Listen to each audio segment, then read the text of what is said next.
Assalamualaikum warahmatullahi wabarakatuh. Waalaikumsalam warahmatullahi wabarakatuh. Alhamdulillahilladzi hadana li hadza wa ma kunna linahtadiya laula an hadanallah. Asyhadu an la ilaha illallah wahdahu la syarika lah wa asyhadu anna Muhammadan abduhu wa rasuluh la nabiyya ba'da. Allahumma shalli wa sallim wa barik ala nabiyyina Muhammad wa ala alihi wa ashabihi ajma'in. Alhamdulillah pada pagi hari ini yang insya Allah kita mendapatkan ridho dan barakahnya dari Allah SWT semuanya. Kita masih bisa berkat rahmat dan inayah Allah SWT melaksanakan kewajiban kita, yaitu melaksanakan sholat fardu, sholat subuh, apalagi berjamaah. Sementara di waktu yang sama saat ini orang terlalai dengan tidurnya. Allah tidak bangunkan. Kita alhamdulillah dibangunkan sama Allah. Kemudian hati kita yang hidup, kita teringat dengan perintah Allah. Sholat subuh. Kemudian kita melangkahkan kaki kita dari rumah ke masjid, niatnya ikhlas berjamaah karena Allah SWT. Subhanallah, itu luar biasa. Hidayah yang sangat jarang dimiliki oleh manusia yang Allah berikan. Kita patut bersyukur sekuat-kuatnya saat ini kita masih diberikan hidayah oleh Allah Subhanahu wa taala.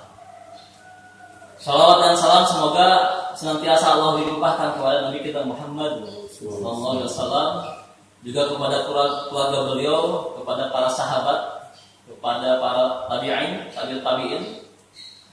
dan seluruh umatnya sampai akhir zaman yang senantiasa istiqomah menjadikan beliau sebagai suri teladan, menapaktirasi perjuangan beliau. Mudah-mudahan kita termasuk yang mendapatkan syafaatul uzma nanti di yaumul akhir. Amin. Pada kesempatan ini insyaallah nanti kita akan coba mengupas, sedikit mengupas tentang kandungan surat Al-Fatihah. Mudah-mudahan bisa sampai akhir. Dan yang menjadi rujukan anak pada kupasan ini adalah kitab Ad-Durusul Muhimmah di Amatil Ummah gitu. Kitab ini dikarang oleh Syekh bin Baz yang anak kenal dulu beliau sebagai yang memberikan pembukaan atau mukadimah di kitab Fathul Majid syarah tauhid. Dan setelah Anda baca ternyata memang bagus isinya gitu. Banyak sekali petunjuk, banyak sekali ilmu yang bermanfaat yang bisa kita amalkan, yang menjadi harus perhatian buat kita semuanya. Sebelumnya mohon izin juga kepada para asatidz, para masyayikh yang ada di sini. Bukan bermaksud untuk mengajari, tapi qadarullah memang diminta. Jadi anak memberanikan diri. Mudah-mudahan nanti bisa ada ilmu yang bermanfaat yang bisa kita amalkan sama-sama.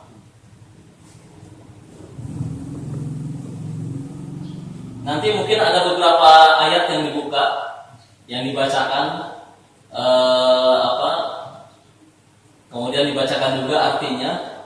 Jadi mungkin ada yang saya minta untuk bisa memegang kitab terjemah ini untuk membaca nanti mungkin.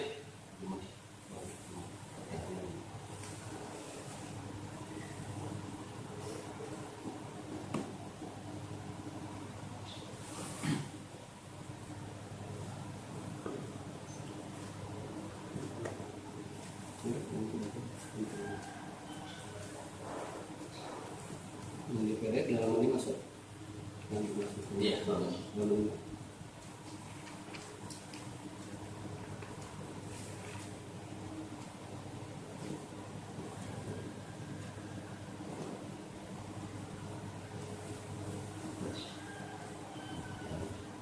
A'udzu billahi minasyaitonir rajim.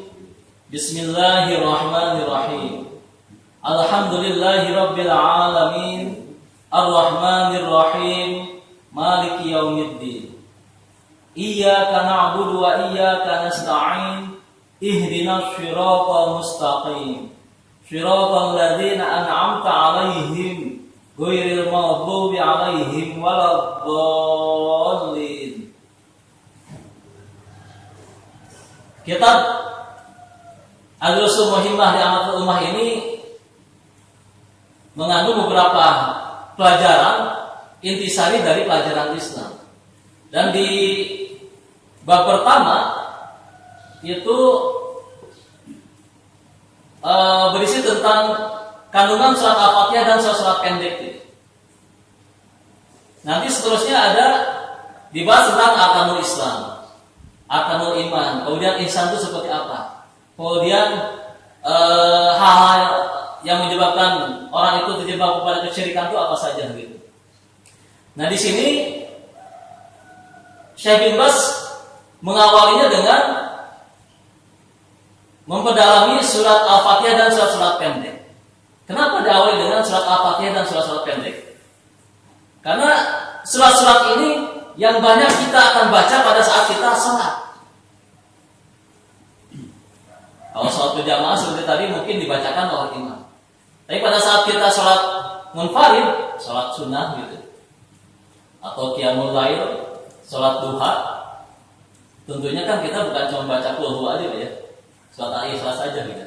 Tapi ada surat-surat yang lain yang tentunya harus kita hayati. Kalau kita sudah hafalkan, kita pahami dan kita hayati, sehingga sholat itu menjadi tarbiyah buat kita. Kalau kita paham maknanya, kita insya Allah sholat itu menjadi tarbiyah buat kita. Tanha 'anil fahsya'i wal munkar. Dan yang paling penting di antara surat-surat yang lain adalah surat Al-Fatihah. Karena itu merupakan rukun sholat. La sholat liman lam yaqra bi Fatihatil kitab. Tidak sah sholat seseorang tanpa membaca surat Al-Fatihah. Begitu Rasulullah SAW menjelaskan. Maka di kitab ini pembahasan pertama adalah pembahasan tentang surat Al-Fatihah. Mulai dari bacaan a'udzubillahi minasyaitonir rajim sampai waladhdallin. Yang pertama adalah a'udzubillahi minasyaitonir rajim. Isti'adzah yushra'u al-ityanu biha fi kulli maratin yastu fiha muslim kitab Allah tabaraka wa ta'ala. Membaca ta'awudz itu adalah kewajiban setiap kita akan membaca Al-Quran. Mungkin kita pernah dengar darinya. Wa idza qara'ta Al-Quran fasta'id billahi minasyaitonir rajim. Dalam Al-Quran Allah menjelaskan apabila kamu akan membaca Al-Quran, maka berlindunglah, ya kan, kepada Allah dari syaitan yang terkutuk. Wa isti'adah, adapun maksud isti'adah itu meminta perlindungan, al-iltija'u ila Allah wa talabun minhu tabaraka wa ta'ala ayyu'ida 'abdahu wa ayyaqiyahu minasyaitonir rajim. Maksudnya permintaan perlindungan kepada Allah SWT tabaraka wa ta'ala, dan agar diselamatkannya dia dari godaan syaitan yang terkutuk. Wa inna masyuri'atul isti'adah baina yaday tilawati kitab Allah li'anna syaitan asyadu ma yakunu harsan ala sarfil 'abdi an hadza kitabal 'azim wal fawza bihidayatihi wal wuqufa ala ma'anihi wa madhaminihi wa ta'athuri bihi. Kenapa kita harus berlindung kepada Allah dari godaan syaitan yang terkutuk? Karena syaitan itu sangat ingin menyesatkan manusia. Tidak ingin kalau manusia itu membaca Al-Quran tapi tidak mengerti, tidak memahami kandungannya, memalingkan niatnya. Mungkin ada yang baca Al-Quran niatnya riya gitu kan, ingin ingin dipuji sama manusia gitu. Atau mungkin cuman sekedar ya, sekedar baca saja gitu. Tetapi tidak mau mengerti kandungannya. Padahal Allah jelas sekali Allah jika menerangkan kepada kita, "Dzalikal kitabu la raiba fihi hudan lil muttaqin." Inilah kitab Al-Qur'an, hudan fihi la raiba gitu. Dzalikal kitabu la raiba fihi hudan lil muttaqin. Inilah Al-Qur'an yang tidak ada keraguan. Semuanya hak yang ada dalam Al-Qur'an. Petunjuk bagi orang-orang yang bertakwa. Syahrul Ramadan alladzi unzila fihi al-Qur'an hudan linnas wa bayyinatin minal huda wal furqan. Di bulan Ramadan itu Allah turunkan Al-Qur'an hudan linnas, petunjuk bagi manusia. Wa bayyinatin minal huda wal furqan. Dan penjelasan-penjelasan mengenai petunjuk tersebut dan al-furqan, pembeda antara hak dengan yang batil. Jadi, kenapa kita harus berlindung kepada Allah pada saat kita akan membaca Al-Quran? Karena kita tidak ingin syaitan mengganggu kita. Syaitan pasti akan menggoda kita, mengganggu kita. Di sini dijelaskan, "Fasyuri'a lil 'abdi ay yasta'idza billah min hadzal syaitan." Maka disyariatkan, diwajibkan bagi setiap hamba agar berlindung kepada Allah Taala dari godaan syaitan ini. Hatta takuna qira'atuhu li kitabillahi ta'ala qira'atan salimatan.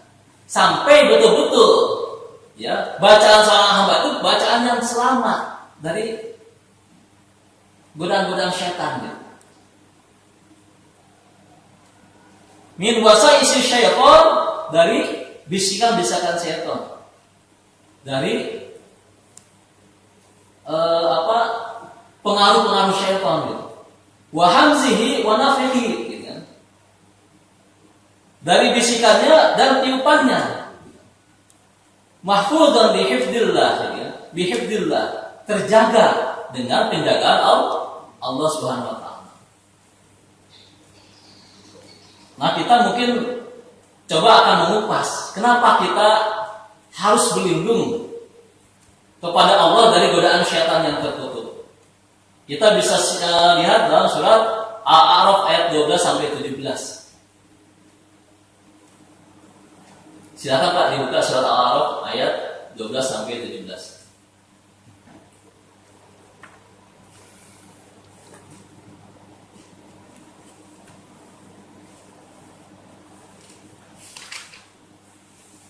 Nanti Bapak dibuka lagi di rumah ya. Surat Al-A'raf ayat 12 sampai 17.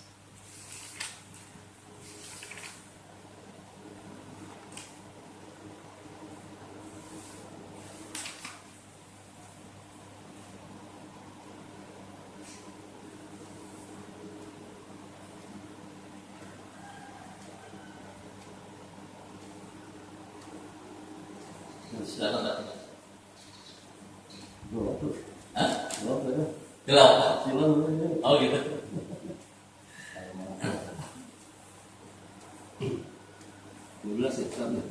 12 sampai 17. Itu bisa kalau Alhamdulillah nasrul qala manaka alla tasbida is amartuka. Apa amartuka? Qala ana khairum min khalaqtani min nari wa khalaqtahu min tin. Artinya Dibaca aja dulu. Baca semua ya. Qala fahbitu minha fama yakunu laka an tatakabbara fiha fakhruj innaka minas sabirin. Qala anzirni ila yaumi yub'atsuna qala innaka minal munzirin. Sampai ayat berapa? 17. Qala fa bima aghwaytani la aq'udanna lahum siratal mustaqim thumma la'atiyannahum min baini aydihim wa min khalfihim wa an aymanihim wa an sama'ihim wa la tajidu aksarahum syakirin. qala kharuj minha mad'uman madhkura laman tabi'aka minhum la amla'anna jahannama minkum ajma'in. Ya, jelas. Di ayat ini Allah menjelaskan bahwa di antaranya iblis berjanji akan menggoda manusia baik dari depan, dari belakang, dari kanan maupun dari kiri. Kenapa bisa begitu?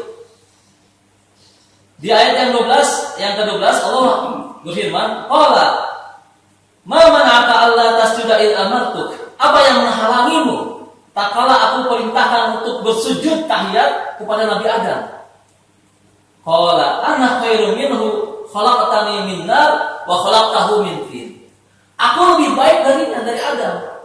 Engkau menciptakan Adam dari tanah, wa khalaqtani min nar. Khalaqtani min nar wa khalaqtahu min tin. Engkau ciptakan aku dari api, sedangkan engkau ciptakan Adam dari tanah. Qala fahbir minha fama yakunu laka an tatakabbara fiha fakhruj innaka minas sagirin. Allah berfirman kepada iblis, keluarlah engkau dari surga. Fama yakunu laka an tatakabbara fiha. Tidak sepatutnya engkau menyombongkan diri di dalamnya. Fakhruj innaka minas sagirin. Keluarlah, sesungguhnya kamu termasuk orang-orang yang hina. Qala, kemudian iblis berkata, anzirni ila yaumi yub'atsun. Ya Allah, tangguhkanlah saya sampai waktu mereka dibangkitkan. Qala innaka minal munzirin. Allah berfirman, sesungguhnya kamu termasuk mereka yang diberi tangguh. Qala, kemudian iblis berkata, fabima aghwaytani laqudanna lahum siratal mustaqim. Karena engkau telah menghukum saya tersesat, saya benar-benar akan menghalangi mereka dari jalan engkau yang lurus. Jadi iblis sudah berjanji, Pak. Setan sudah berjanji. Di sini pakai lam taukid, la akh, gitu kan? Kalau dalam ilmu sharaf itu ilmu nahu ada lam taukid. Kemudian diakhiri dengan nun taukid, laqudannahum, gitu kan? Laqudannahum, sungguh aku akan menghalangi mereka. Siratal mustaqim, dari jalanmu yang lurus. Tsumma la'yannahum min baini aydihim wa min khalfihim wa an aymanihim wa an syama'ilihim wa la tajidu aktsaruhum syakirin. Kemudian aku akan mendatangi mereka dari depan mereka, dari belakang mereka, kemudian dari sebelah kanan dan kiri mereka. Wala tajidu aktsaruhum syakirin. Dan kau tidak akan mendapatkan kebanyakan mereka dari bagian orang yang bersyukur. Jadi memang kita tidak bisa merasa aman. Setan itu sudah berjanji akan menyesatkan kita. Setiap kita akan beribadah, ya kan? Beribadah saja digangguin, Pak. Gitu. Kita akan melaksanakan sholat saja diganggu sama setan. Tak kala kita melafalkan niat, gitu kan? Tapi tidak dibarengi dengan niat ikhlas karena Allah Ta'ala. Tak kala kita mengucapkan Allahu Akbar, gitu. Takbirnya mengucapkan Allahu Akbar. Tapi kenapa setelah takbir iftitahnya dibaca, Al-Fatihahnya dibaca, surat-surat pendeknya dibaca, ya kan? Ta'zimnya kepada Allah dibaca, pikirannya kemana-mana gitu. Ada yang mikirin hutang, aduh, motor belum dibayar, aduh, anak saya kemana ya tadi ya gitu. Padahal apa gitu mengucapkan Al-Fatihah, resah, bingung, takut, tapi tidak meminta kepada Allah.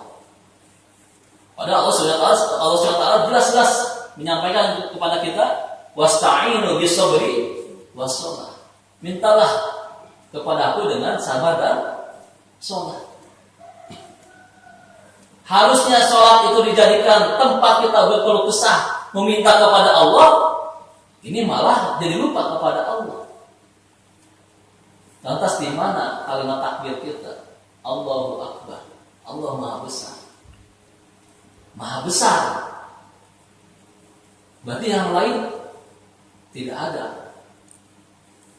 Hanya Allah yang Maha Besar. Allah Maha Kuasa atas segala sesuatu. Allah yang mampu menahan atau mengangkat semua bala yang akan menimpa kita.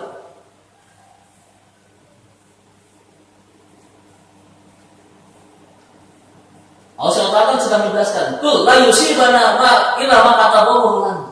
Tidak akan menimpa kami kecuali kalau sudah Allah tetapkan buat kami. Berarti semuanya itu berjalan atas takdir Allah SWT. Di samping kita ikhtiar, tapi kita betul-betul meminta, berharap kepada Allah, berlindung kepada Allah Taala. Jadi syaitan itu selalu menggoda kita, selalu memalingkan hati kita.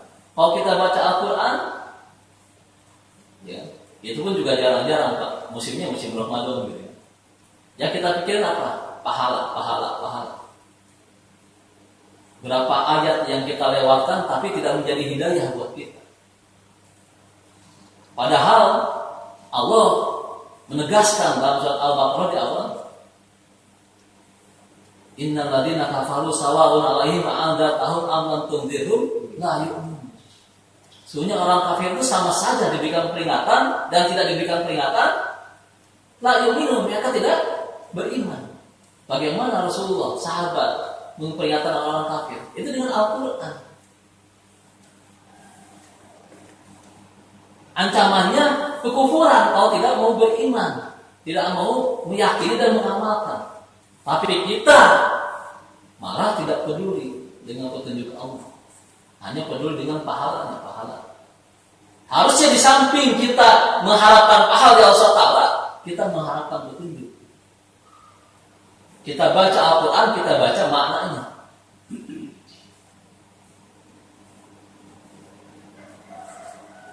Kalau kita sering, nah ini kembali kepada surat Al-Fatihah. Di setiap sholat membaca surat Al-Fatihah minimal sehari 17 kali. Ihdinas shiratal mustaqim. Ya Allah, tunjukkanlah kami kepada jalan yang lurus.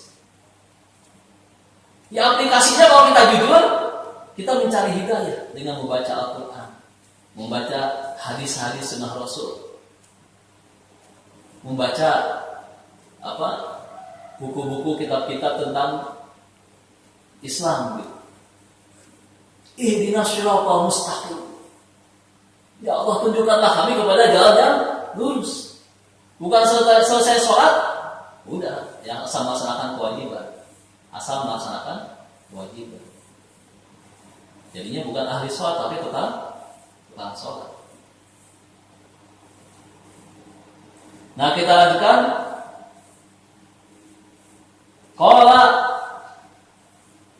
Qala khruj minha mad'uman madhura laman tabi'aka minhum lam la'anna jahannama minkum ajma'in.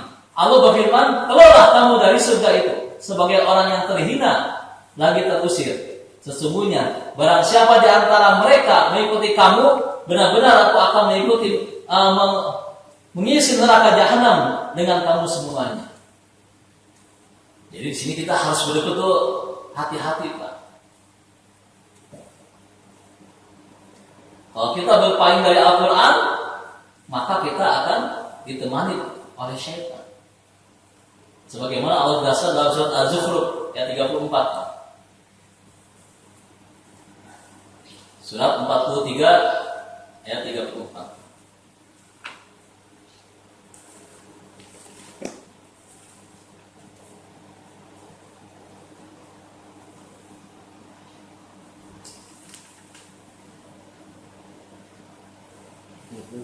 Sebentar.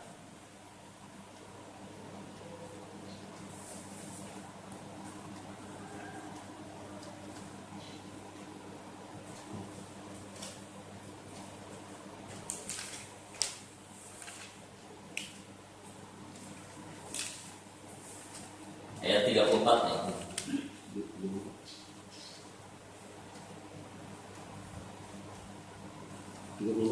Sebentar. Ayat 36. Wa may ya'shu an dzikrir rahman nuqayyid lahu syaitana fa huwa lahu qarin. Barang siapa yang berpaling dari pengajaran Ar-Rahman yang Maha Pengarah itu Al-Qur'an, nuqayyid lahu syaitana. Kami adakan baginya syaitan-syaitan yang menyesatkan. Maka syaitan itulah yang menjadi teman yang selalu menyertainya. Ya kan? Wa may ya'shu an dzikrir rahman, barang siapa yang berpaling dari Al-Qur'an, dari peringatan Allah, nuqayyid lahu syaitana. Maka akan kami jadikan syaitan itu sebagai temanan setianya. Kemudian di ayat yang 37-nya, wa innahum layasuddunahum 'anis sabili wa yasabuna annahum muhtadun. Dan sesungguhnya syaitan-syaitan itu benar-benar menghalangi mereka dari jalan yang benar dan mereka menyangka bahwa mereka mendapatkan petunjuk. Alhamdulillah. Kalau kita mencoba berbuat sesuatu tapi tidak mau menjadikan Al-Quran sebagai petunjuk atau diingatkan oleh Al-Quran kemudian kita berpaling, apa di situ dijelaskan? Nuqayyid lahu syaitana. Maka akan jadikan syaitan sebagai ya kan temannya. Fahuwa lahu qarin, dan syaitan itu menjadi teman yang selalu menyertainya. Bukan cuma sekedar teman saja, tapi konsekuensi bagaimana? Fa innahum la yasuddunahum 'anis sabili, dan sesungguhnya syaitan-syaitan itu benar-benar menghalangi mereka dari jalan yang benar. Wa yasabuna annahum muhtadun. Tapi sayangnya apa? Ya kan? Orang itu kalau berpikir, dia merasa mendapatkan petunjuk, merasa paling benar, merasa paling baik gitu. Oh, itu terlalu fanatik, nggak boleh begitu gitu kan? Kita kan harus toleran gitu.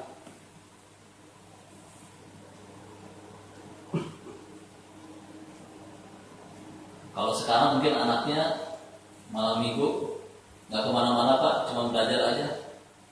Lu dusun lu gitu kan? Emang nggak ada yang ngajak jalan gitu kan istilahnya. Atau kalau ibu-ibu mungkin di rumah gitu kan, selesai masak, selesai pekerjaan rumah tangga, untuk mengisi waktu nonton minimal misalkan tentang drama-drama di Indonesia kayak gitu misalkan, ya kan, tentang adab gitu banyak kalau salah ya, tentang pergolakan istri dengan suami gitu kan, saya nggak paham gitu. Seakan itu baik gitu, padahal di situ ada musik, di situ banyak subhat tayangan tersebut menyelesaikan masalah tanpa petunjuk Allah.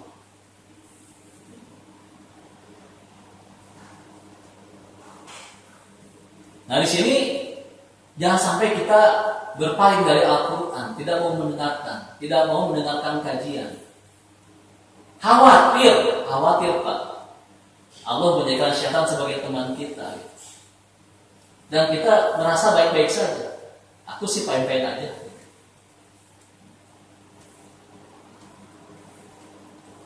Padahal setan nanti di akhirat akan berlepas diri dari kita. Di akhirat nanti itu gak akan menjadi penolong kita, malah menggiring kita kepada neraka. Sebagaimana Allah jelaskan dalam surat Al-Qasas ayatnya ke-63. Surat 28 ayat 63.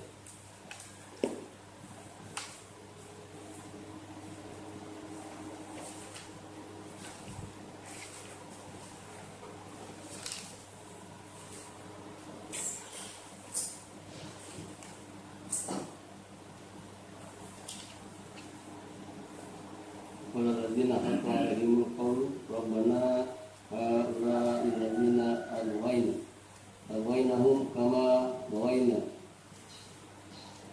fabara'na ilaika ma kanu ya'budun. Qala alladzina haqqo alaihimul qawl, berkata orang yang telah ditetapkan padanya sebuah ketetapan gitu kan dari Allah. Siapa? Iblis maksudnya sini. Dalam tafsir atau bari menjelaskan bahwa yang dimaksud adalah iblis, syaitan. Rabbana, ya Rabb kami, haula'il ladzina agwainahum kama gawaina. Wahai Rabb kami, mereka inilah orang-orang yang kami sesatkan itu. Kami telah menyesatkan mereka sebagaimana kami sendiri sesat. Tabarra'na ilaika, kami menyatakan melepas diri dari mereka kepada Engkau. Maka iyana ya'budun, mereka sekali-kali tidak menyembah kami.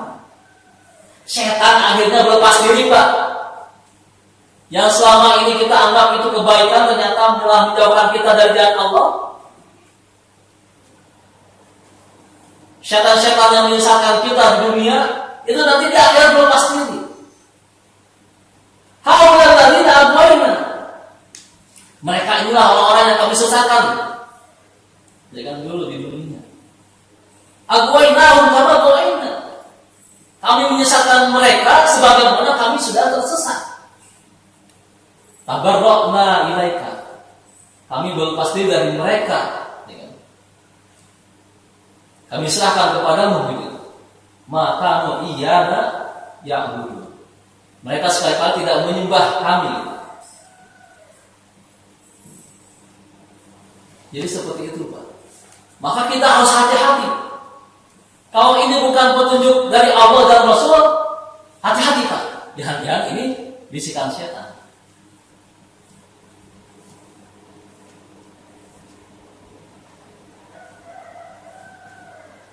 Dalam surat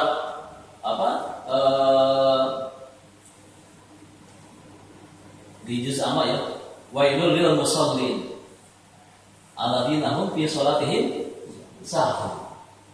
Orang yang sholat saja masuk ke dalam neraka jahanam, itu yang sholat. Kenapa? Alladzina hum fi sholatihim sahun. Yang sholatnya itu lalai, lupa kepada Allah. La yadhkurunallaha illa qalila, mereka tidak mengingat Allah pada saat sholat kecuali sedikit. Allahu akbar kabira, walhamdulillahi katsira, wa subhanallahi bukratan wa asila. Inni wajjahtu wajhiya alladzi fatara samawati wal ardi hanifan musliman wa ma ana minal musyrikin. Inna sholati wa nusuki, berarti kita sudah bersumpah. Inna sholati, sungguhnya sholatku, wa nusuki, dan ibadahku, wa mahyaya wa mati, dan hidup dan matiku lillahi rabbil alamin, hanya bagi Allah Rabb semesta. Kita sudah mengatakan begitu, tapi hati kita tidak mengiriminya. Akhirnya cuma di mulut saja. Kalau bahasa kita cuma lipstik gitu, cuma di mulut doang. Harusnya disertai hati, sehingga setelah selesai melaksanakan sesuatu, apa yang akan kita persembahkan untuk Allah.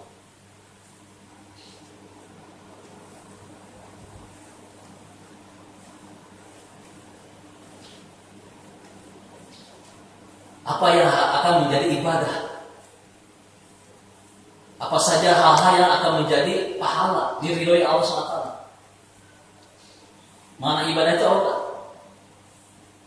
Likul lima yuhibbullah wa yardah. Setiap yang Allah cintai dan Allah ridhoi, maka itu adalah ibadah.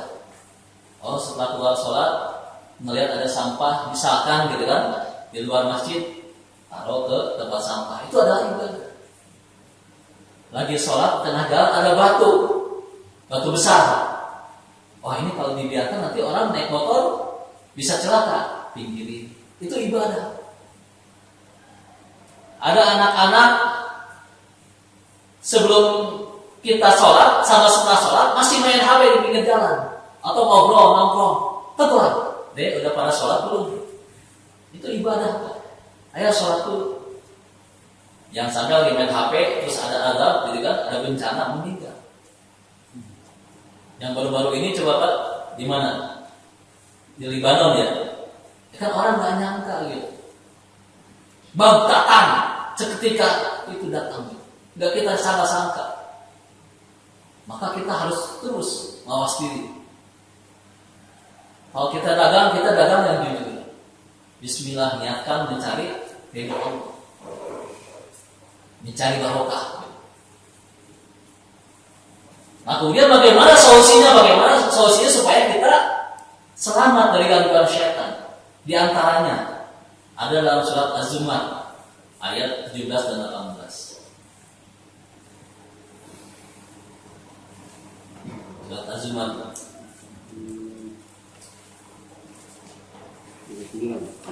39, Ya.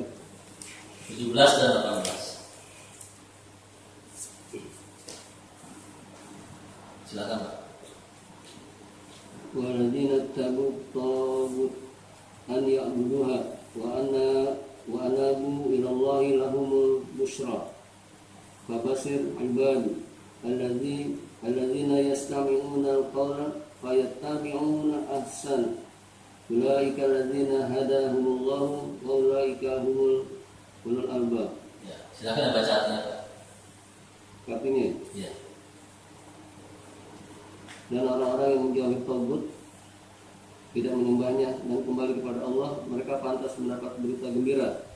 Sebab itu sampaikanlah kabar gembira itu kepada hamba-hambaku, yaitu mereka yang mendengarkan perkataan dan mengikuti apa yang paling baik di antaranya. Mereka itulah orang-orang yang telah diberi petunjuk oleh Allah, dan mereka itulah orang-orang yang mempunyai akal sehat. Walladzina janabu tagut ayya'buduha wa nabu ila Allahi lahumul busyra abasyir ibad. Dan orang-orang yang menjauhi tagut oleh tafsirkan oleh Amirul Mukminin Umar bin Khattab, at-tagut asyaitan. Ya. Di sini dikatakan syaitan dan apa saja yang disembah selain Allah SWT. Ayya'buduha wa nabu ila Allah, dan kembali kepada Allah. Lahumul busyra, bagi mereka akan mendapatkan kabar gembira, abasyir ibad. Maka beri kabarlah gembira kepada hamba-hamba. Siapa mereka? Alladzina yastami'una qawla fayattabi'una ahsana. Yaitu orang-orang yang senantiasa mendengarkan petunjuk, mendengarkan perkataan-perkataan, fayattabi'una ahsana. Kemudian mengikuti yang paling baik dari perkataan tersebut. Ulaika alladzina hadahumullah. Mereka lah yang akan mendapatkan petunjuk dari Allah. Wa ulaika hum ulul albab. Dan mereka lah orang-orang yang mempunyai akal. Jadi orang-orang yang senantiasa mendengarkan kajian-kajian, mendengarkan nasihat-nasihat. Payat tabi'una ahsana. Ahsanul qaul. Perkataan yang paling baik apa, Pak? Al-Quran dan Sunnah Rasulullah.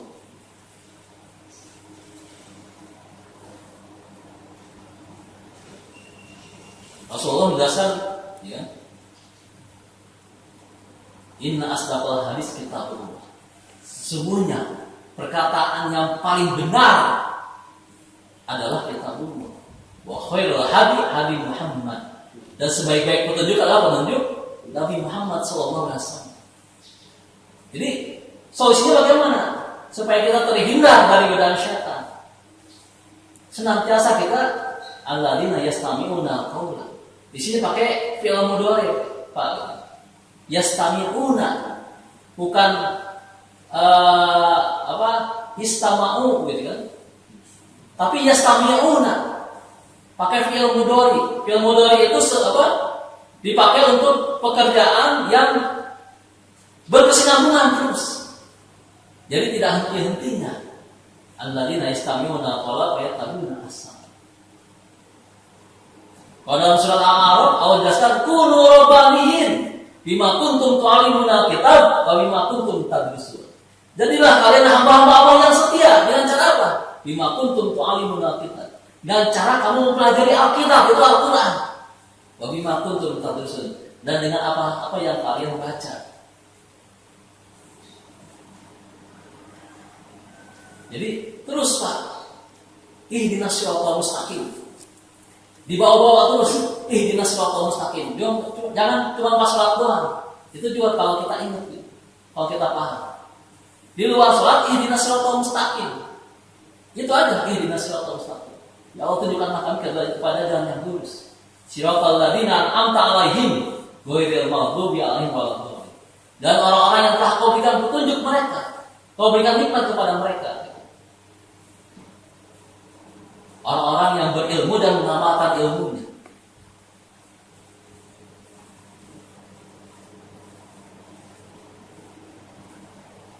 Ini kita baru sampai di ta'awud saja gitu. Tapi berhubung waktu, sementara sampai di sini dulu. Mudah-mudahan di lain waktu kita bisa ketemu lagi, kita bisa sharing Pak, kita bisa saling memberikan nasihat, memberikan pelajaran.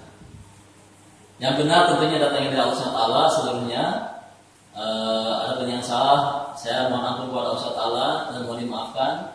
Billahi taufiq wal hidayah. Wassalamualaikum warahmatullahi wabarakatuh. Silakan jika ada pertanyaan Pak. Kalau bisa saya jawab.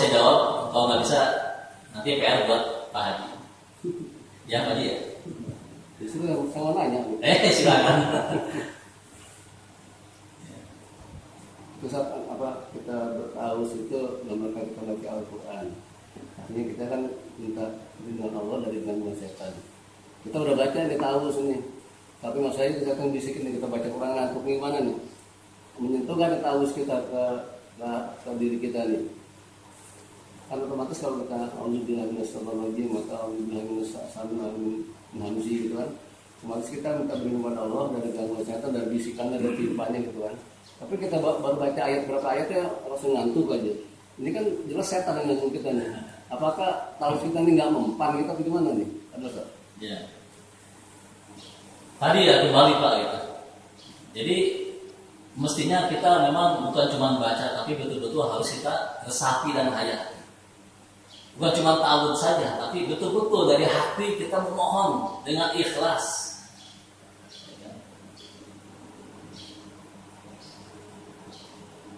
A'udzu billahi minasyaitonir rajim. Aku berlindung kepada Allah dari godaan syaitan yang terkutuk. Ya kan? Betul-betul meminta berlindung kepada Allah dan kita minta petunjuk kepada Allah. Insya Allah Pak. Pertama kita baca, ada upaya dari kita Pak. Pertama kita baca, bukan cuma membaca. Tadi saya bilang, pahami maknanya. Kalau bisa bahasa Arab, alhamdulillah Pak. Setiap kita baca gitu kan, idza zulzilatil ardu zilzalaha wa akhrajatil ardu athqalaha. Itu insya Allah akan jadi petunjuk gitu kan. Setiap kita baca dalam sholat, diiringi dengan hati khusyuk, ya kan? Khusyuk itu kan hadirnya hati, ya kan? Hati itu mengiringi gitu. Insya Allah akan menjadi petunjuk. Waladina jahadu fina lanahdiyannahum subulana. Barang siapa yang bersungguh-sungguh minta petunjuk padaku, lanahdiyannahum subulana. Itu janji Allah.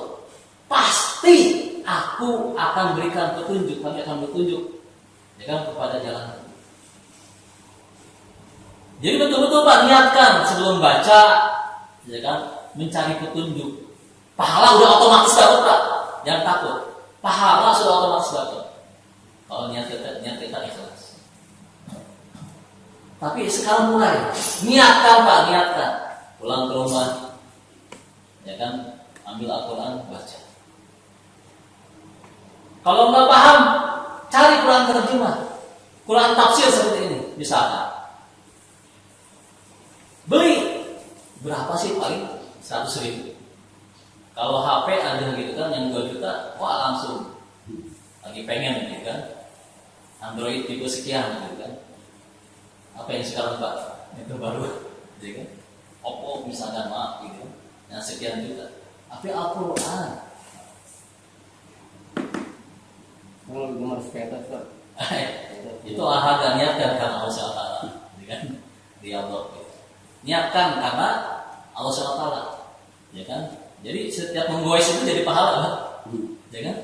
Niatkan untuk menjaga kesehatan. Kenapa? Karena itu baik buat kita, ya kan? Dalam sholat kan kita minta sehat, betul nggak? Dalam sholat kita minta sehat. Ada nggak Pak bacanya? Wa'afini. Di doa apa? duduk iftiras kan begitu. Wa'afini wa'fu anni. Ya Allah, sehatkanlah aku. Jadi kita berupaya untuk minta sehat, dan pemilik kesehatan itu ya Allah gitu. Yang cuma lewat aja bacaan, tapi kita nggak mengiringi dengan hati kita. Wajib murni, yang punya banyak utang, ya Allah cukupkanlah kebutuhanku. Ya kan, tutuplah hutang-hutangku. Gitu. Wajib murni.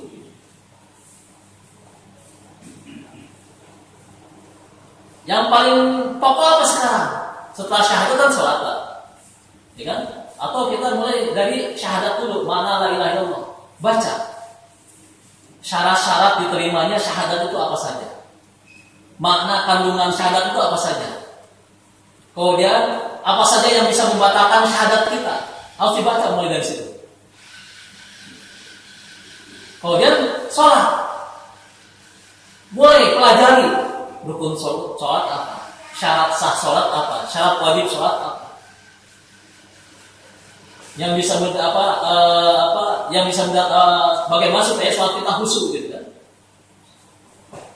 Yang minimal kan paham apa yang dibaca gitu kan? Kemudian diiringi dengan hati.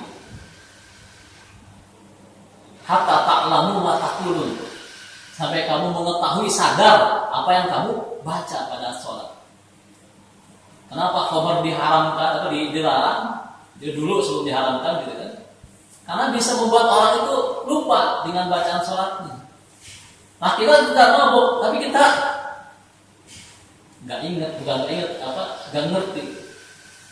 Nah, mulai sekarang Pak, yang fardu apa yang pertama dari rukun Islam supaya sholat kita diterima. Oh, akan sholat. Yang lainnya saja.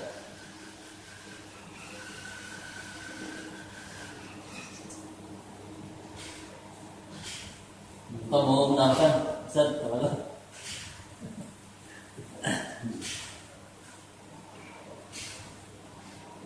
Kalau nggak ada lagi saya udahin Pak. Nanti saya sudahi dengan doa ya.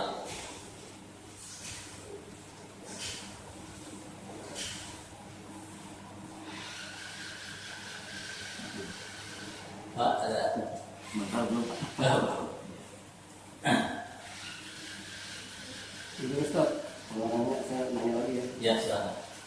Kan kalau kita sholat berjamaah ini dalam Fatihah itu ada imam yang baca bismillah, ada yang kata orang sih nggak baca bismillah ya. Kalau benar tuh imam nggak baca bismillah. Kedua, apakah ain dan hamzah itu bisa berubah mana? Misalnya an'amta dibacanya an'amta. Iya. Karena kan Fatihah itu rukun. Kalau Fatihahnya rusak, rusaklah sholatnya begitu kan.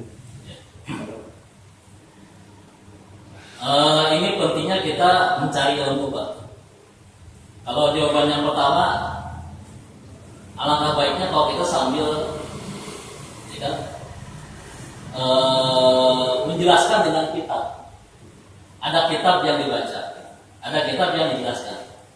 Misalkan tentang hukum membaca menjaharkan ya, dan membaca, menjaharkan basmalah. Ada kitab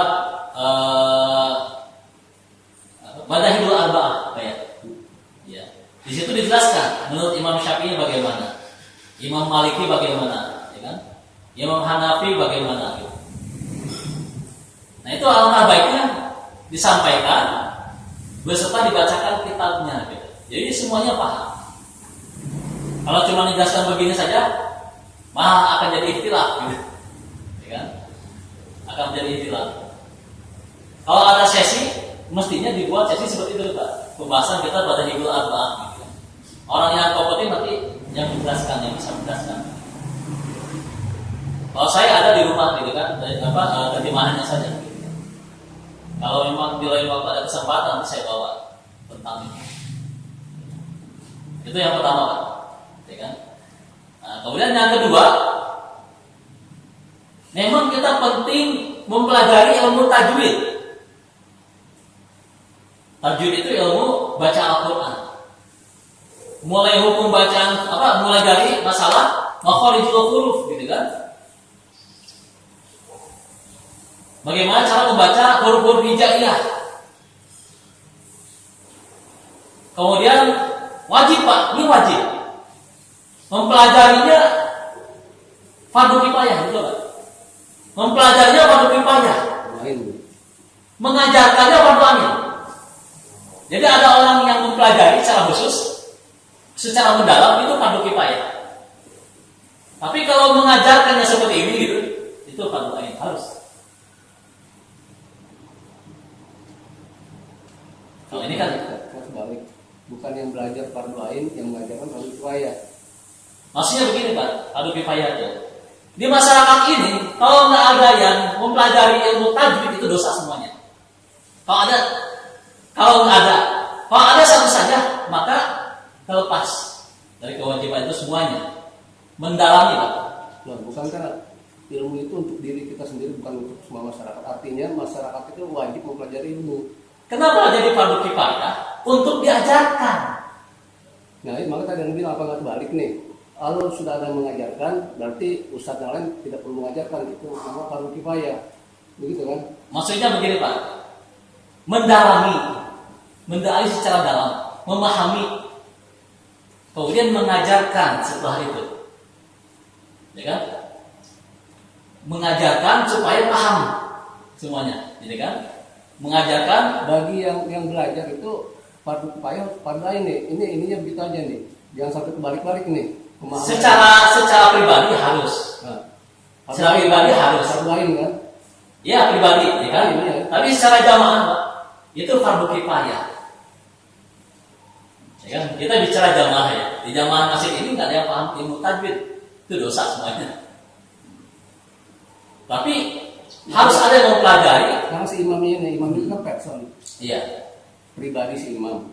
Ketika dia membaca tadi harusnya ain dibaca hamzah, apakah itu benar bacanya? Maksudnya seperti itu. Kalau imam benar bacanya semuanya benar. Ini tadi makmum akan mengikuti. An anta dibacanya an amta. Ini benar apa enggak? Itu poin yang ditanyakan. Pak Haji udah tahu jawabannya.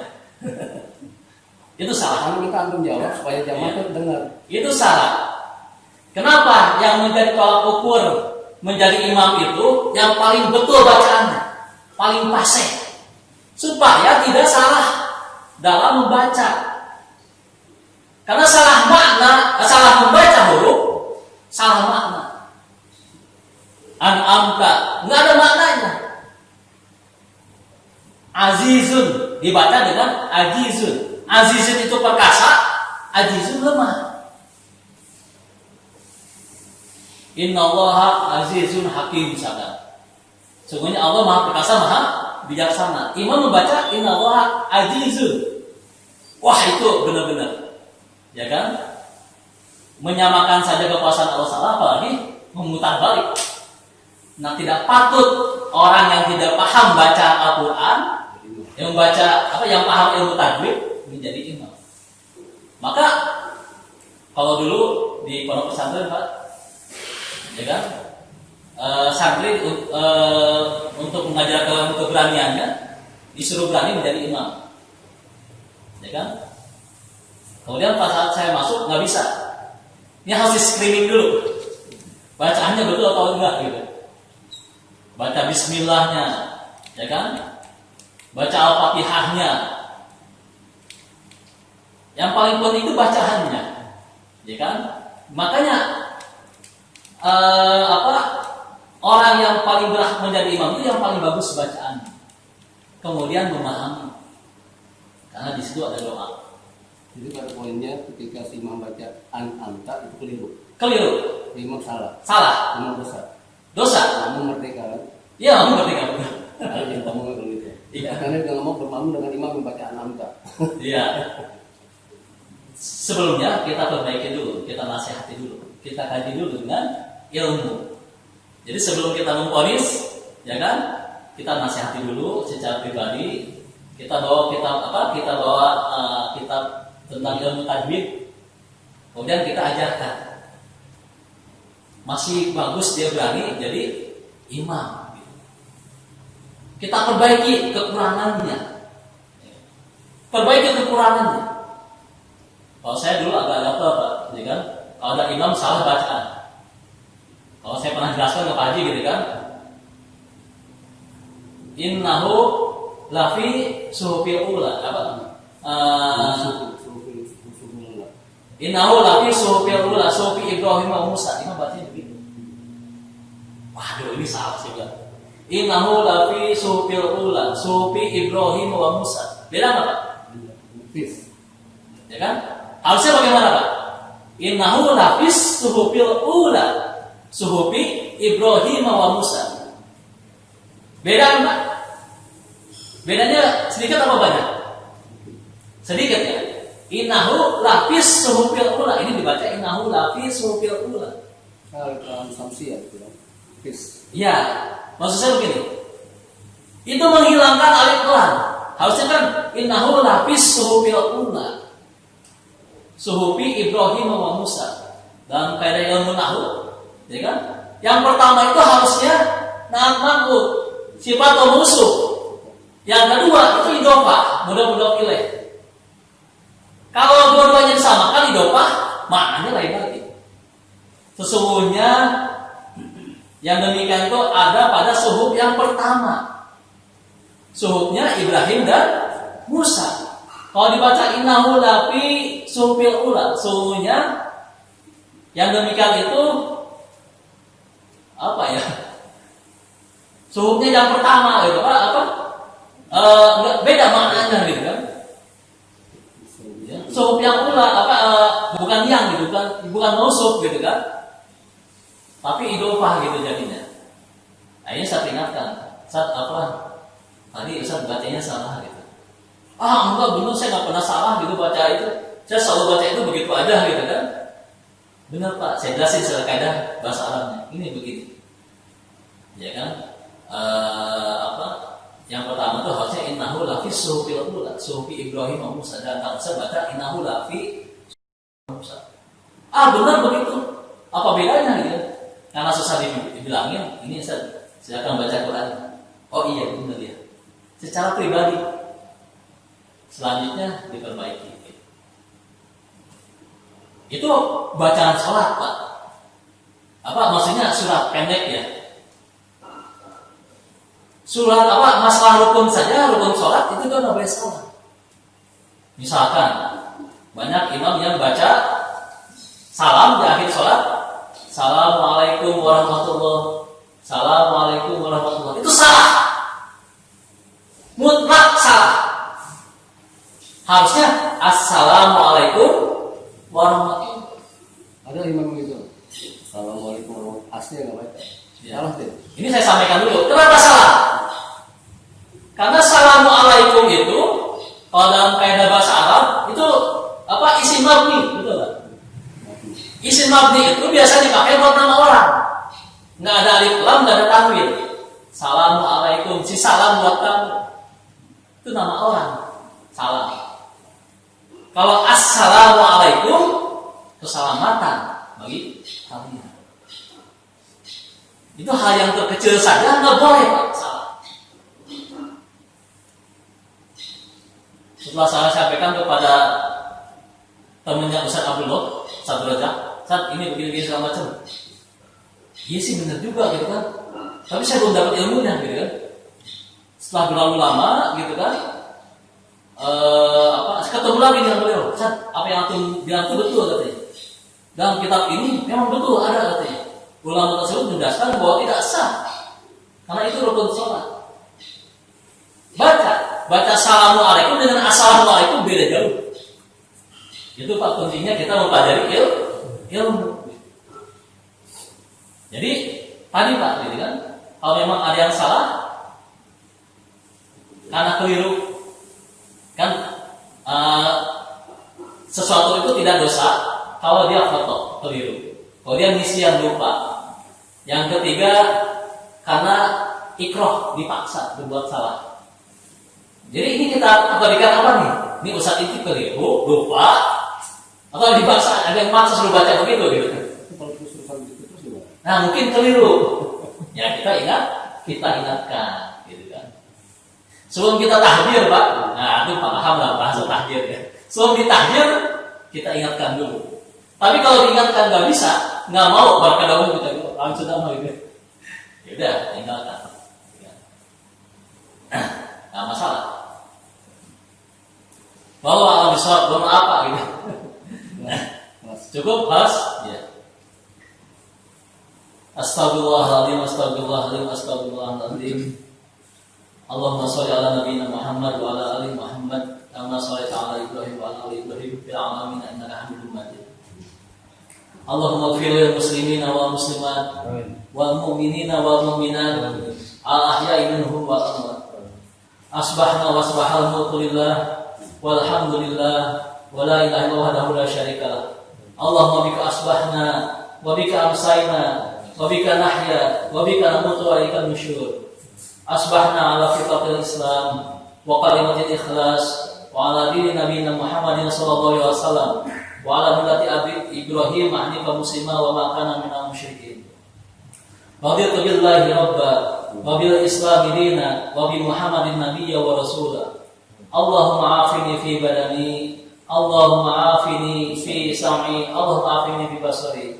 Allahumma inna nas'aluka rizqan thayyiban wa 'ilman nafi'an wa 'amalan mutaqabbalan wa na'udzubika minal hammi wal huzni wa na'udzubika minal ajazi wal kasal wa na'udzubika minal jubni wal bukhli wa na'udzubika min ghalabati dain wa qahri rijal. Allahumma rabbana atina fid dunya hasanah wa fil akhirati hasanah wa qina adzabannar. Sallallahu Muhammad wa ala alihi wasallam. Assalamualaikum warahmatullahi wabarakatuh. Waalaikumsalam.